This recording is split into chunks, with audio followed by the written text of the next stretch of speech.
Okay, this week we covered equivalent fractions, least common multiple, and least common denominator. Least common denominator is least common multiple of two denominators. Okay, I'm giving you an example here of an equivalent fraction. If you had a fraction of 1/2 and you multiplied it by 2 over 2, you would get 2/4. Okay, and 1/2 and 2/4 are equivalent fractions. Okay, now the reason that they're equivalent, meaning they're equal, okay, is because this right here is essentially 1, right? Because what did I tell you about fractions? That a fraction can be read as the top number divided by the bottom number. So this can be read as 2 divided by 2, right? And any number divided by itself is 1, correct? Okay, so couple of ways that we know that this and this are equal. Well, let's show you a visual. All right, so if I had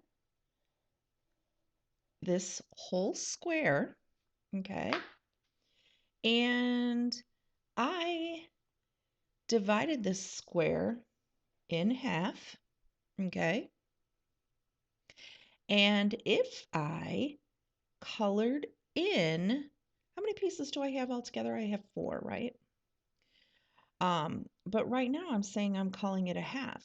But if I color in 2 pieces of the 4, okay, so if I color in this one and this one, right, I have colored in 1, 2 of the 4 pieces. So I have 2/4, right? But if I look at this closer, I can also call this what? I can call this 2 pieces, and I can call this 1/2 or 1 of 2, right? It's the same exact thing, okay? So physically you can see that they're equal, but I'm also going to show you how you can prove that they're equal by using multiplication. If I put my 1/2 and my 2/4 right here, okay, I can figure out they're equal by cross multiplying. Now, what do I mean by cross multiplying? I mean that I will multiply my numerator on my first fraction. So this is fraction 1. This is fraction 2. Okay.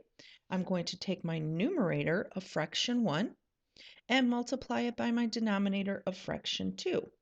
So that is 1 times 4. Okay. Then I am going to multiply my denominator of fraction 1 by my numerator of fraction 2. Okay, so that's 2 times 2. Okay, now if I do that multiplication, 1 times 4 is 4, and 2 times 2 is 4. Guess what? They're equal. Okay, so in order to find out if you have two fractions, and you want to know whether or not they're equal, all you have to do is to cross multiply to find out if they're equal. Let's try another example of that. Okay, so let's say I had 3/4, and let's say I had 9/12. I want to know if they're equal.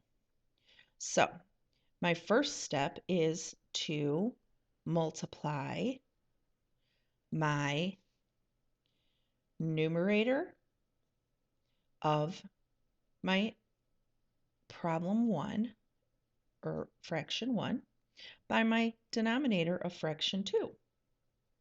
Okay? At the same time, I'm going to multiply my denominator of fraction 1 by my numerator of fraction 2. Okay? If I multiply 3 times 12, I get 36. If I multiply 4 times 9, I get 36. What do you know? They're equal. So those are equal fractions. They're equivalent. Okay. What if I had 4/5 and let's say 16/25? Okay. Let's see. Whoops. Sorry. I didn't put. Look at that. How silly of me. Okay. Anyway, let's see if these are equivalent fractions. Remember, step 1, I'm taking my numerator and I am multiplying it by my denominator over here. Okay, so that's going to be 4 times 25. Then I am taking my denominator and multiplying it by my numerator over here. So 5 times 16. Okay. Oops, we need to move this up a little, don't we? Hold on. Sorry about that. Okay. So, 5 times 16 is, well, let's do this. 16 times 5. All right. 5 times 6 is 30. And 5 times 1 is 5, plus 3 is 8. So we have 80 there. Okay. Now let's try 4 times 25. Okay. So we're going to do 25 times 4. 4 times 5 is 20. We'll put our 2 up there. 4 times 2 is 8. Plus 2 is 100. Are they equivalent? No, they are not equivalent. They are not equal. Okay. All right. So that's how you discover whether or not two fractions are equivalent. Something else that you might see on your homework is let's take our 3/4 and 9/12 example over here. We'll put a 12 here. Okay. And they're going to ask you to make these two fractions equivalent. Well, what are you going to do? Well, by applying what we've just done, okay, you're going to multiply these, okay? So 3 times 12. And what did we say 3 times 12 was? 36, right? Okay. Oops, I need to move that down a little. Sorry about that. Okay. So 3 times 12 is 36. Okay. So now how do I find out what this number is? Well, I have this number. So what I'm going to do is take this answer, my answer of 36 over here, and now I'm going to divide it by the number that I have. I have a 4. So 4 goes into 36 how many times? Why 9? So my answer is 9. Okay? All right. So then, as I said, we did least common multiple. All right. To do least common multiple, you find the multiples of a number. All right. So how do you find the multiples of a number? Basically, when you take any number, for example, let's say 3. Okay. In order to find the multiples of 3, I just multiply it by digits. Okay. So to find the multiples of 3, I start with 3. I multiply 3 times 1. I get 3. 3 times 2. I get 6. 3 times 3. 9. 3 times 4. 12. 3 times 5. 15. Okay. Then let's say I also had the number 12. okay, as my other number. All right. Now I'm going to find the multiples of 12. All right. 12 times 1 is 12. 12 times 2 is 24. Okay. Now, the only reason I'm not going to continue on here is because we're trying to find the least common multiple. Well, least is the first clue in this. Least, so the smallest. Okay. Common. Okay, what do they share? What do they have in common? And the multiple. Okay, so what is the smallest multiple that these two numbers, 3 and 12, have in common? Well, it's 12, right? Okay, so that is how you find the least common multiple. Let's do one more of these this way. Okay, so let's say we had the numbers 24 and let's say 15. Will that work? No. Let's try 18. Okay. So 24 and 18 maybe. Okay. Anyway, if we multiply 18 times 1, we get 18. 18 times 2, that's 36, right? 18 times 3 is 104. No, that's not right. What am I thinking? 18 times 3, 2, 2, 5. Sorry, 54. I'm crazy. Okay, so 18 times 4 is 32, is 72.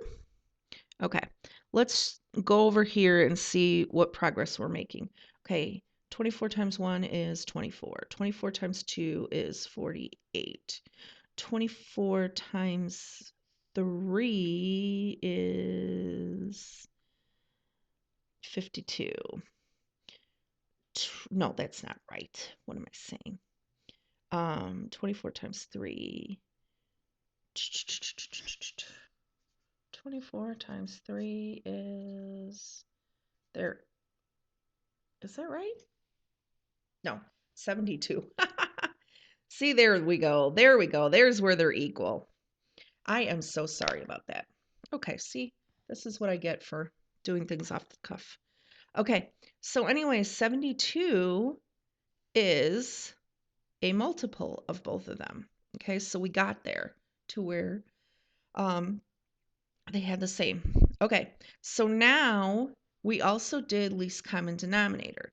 Least common denominator is essentially the same thing as least common multiple, except that you find the least common multiple of the denominator.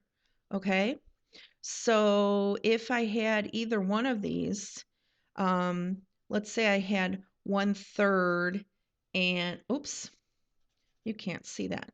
Let's say I had 1/3 and 5/12. Okay, right here, this is my denominator, right? And up here, I found the least common multiple for 3 and 12. So in this case, my least common denominator would be 12. All right. Same thing with this one right here. Let's say I had 2 24ths and 5 18ths. Okay.